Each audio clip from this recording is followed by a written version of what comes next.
A ideia aqui, nesses 10 minutos, é a gente poder falar um pouco sobre pesquisa de eficácia e efetividade em medicinas tradicionais, complementares e integrativas, né?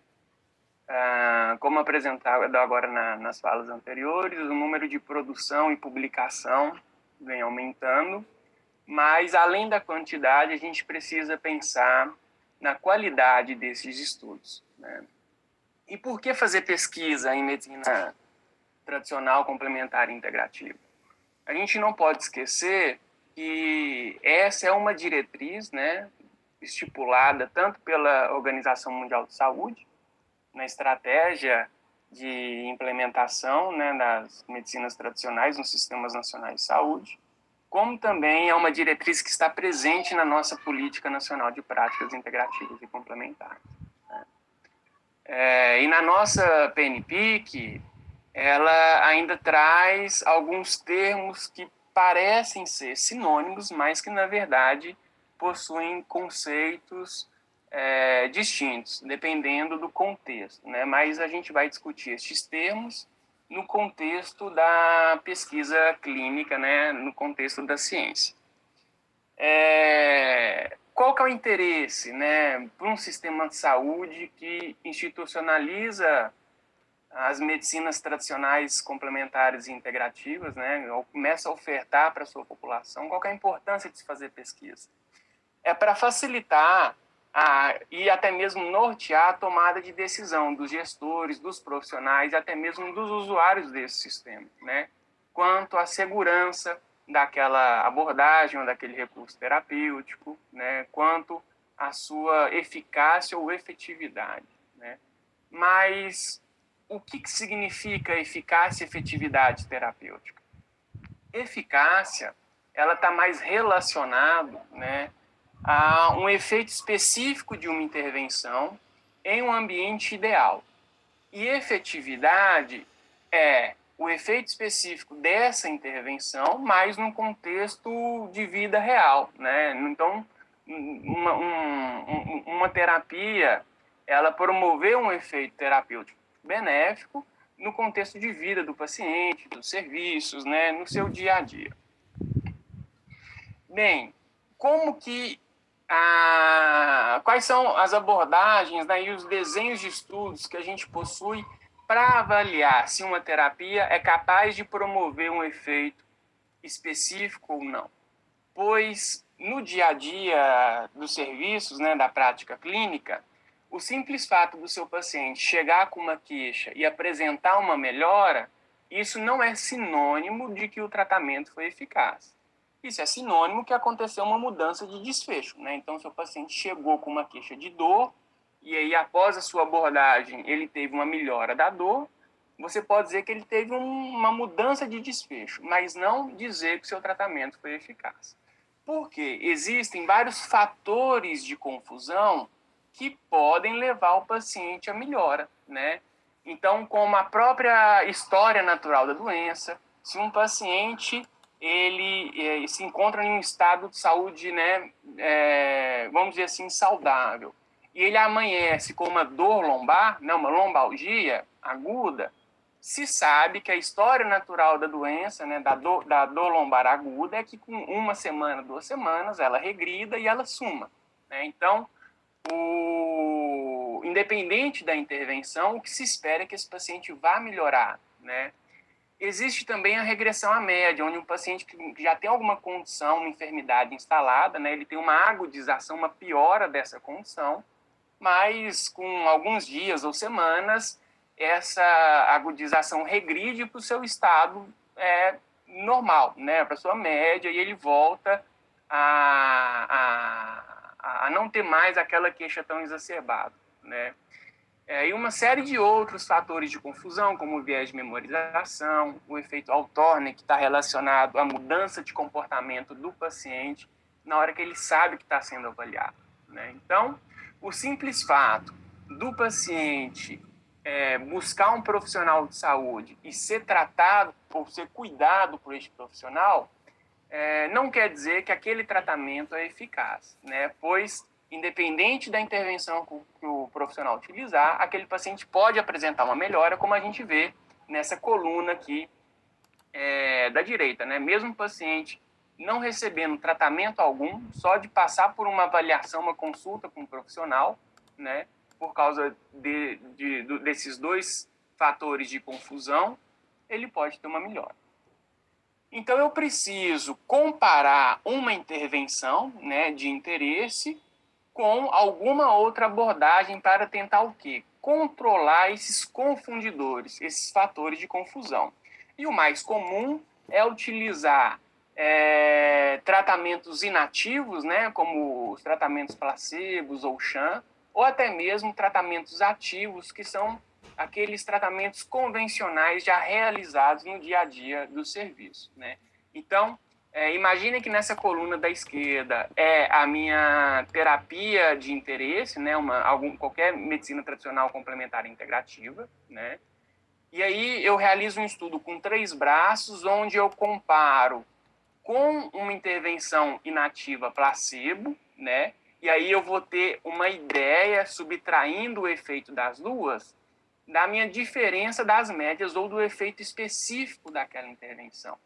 Se essa terapia mostrar um efeito específico, ela é considerada como eficaz. Só que o desafio da pesquisa em medicina tradicional chinesa, ele impõe algumas restrições e cautela para os pesquisadores, né?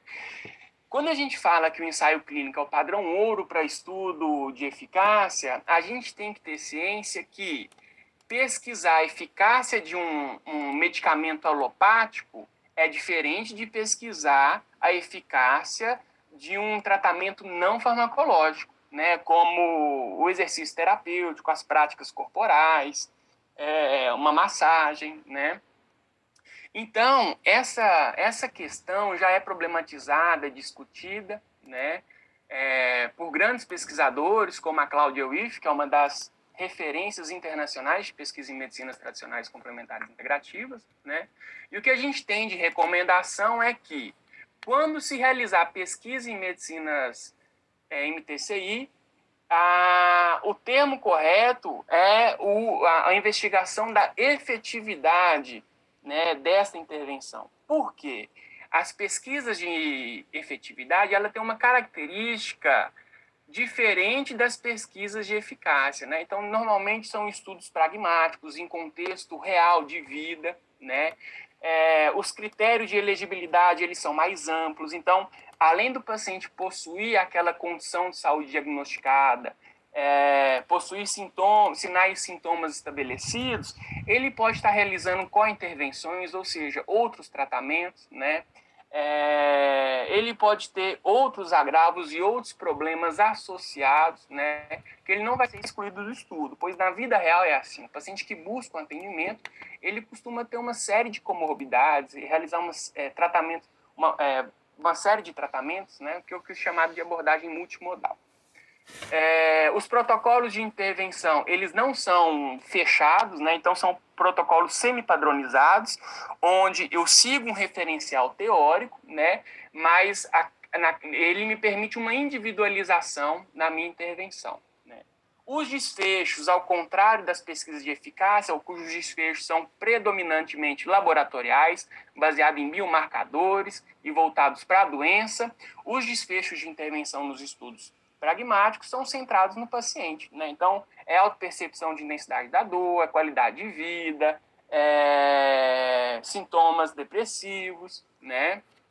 E a validade externa dos estudos pragmáticos são maiores, ou seja, a capacidade de generalização, né? Então, os resultados encontrados em ensaios clínicos pragmáticos, eles possuem uma maior extrapolação, né, para a população.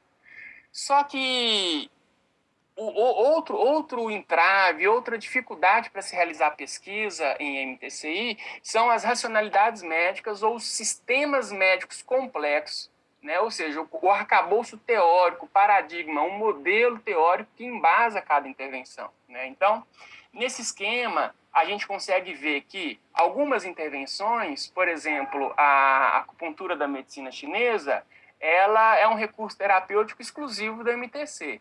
Entretanto, fitoterapia, massagem, ventosa, meditação, ela é um recurso terapêutico presente em outros referenciais teóricos, né, em outras racionalidades médicas. Então, no ensaio clínico, isso precisa estar claro, né? O pesquisador ele precisa, no desenho do estudo, definir qual é o referencial teórico que está embasando aquela intervenção, né, a sua formulação de hipótese de pesquisa, né, para que os elementos desse referencial teórico entrem nos critérios de elegibilidade, entrem durante o protocolo de intervenção, né, e não comprometa uma avaliação adequada, né, da terapia.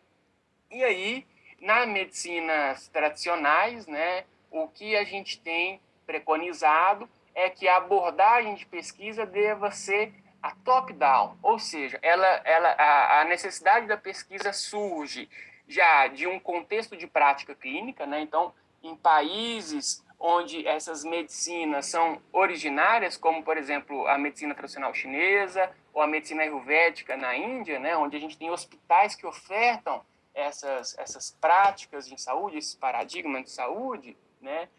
A gente sabe, então, que já é um tratamento real, e aí a pesquisa ela tem que vir de baixo para cima, não de cima para baixo, né? Então, entendendo qual que é o contexto, qual que é aquele modelo teórico, quais são os seus pressupostos, as suas filosofias, né? Até chegar na avaliação de segurança, de efetividade desse modelo e até mesmo da eficácia de um recurso terapêutico isolado, até os estudos para compreender os mecanismos de ação desses recursos, né? Então, qual que é uma possível explicação do ponto de vista neurobiológico, né? Já as pesquisas convencionais em medicamentos, elas partem da descoberta de uma substância, né?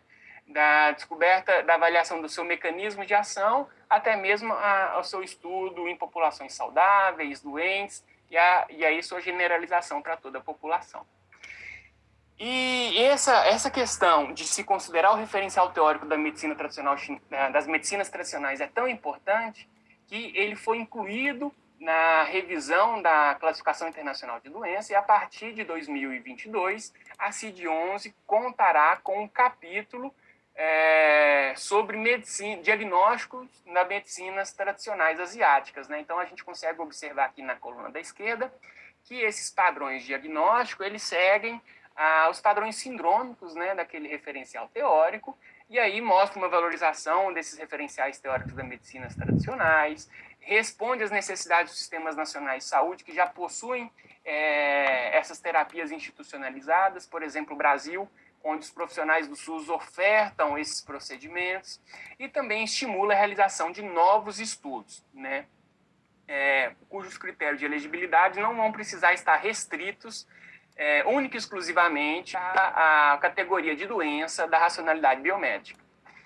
E o interessante é que a gente vê que a existência de evidências e recomendações já é uma realidade. Então, esse aqui é o guideline escocês, né, que pertence ao Sistema Nacional de Saúde britânico, né, e aí a gente nota a recomendação para acupuntura com um grau alto de recomendação.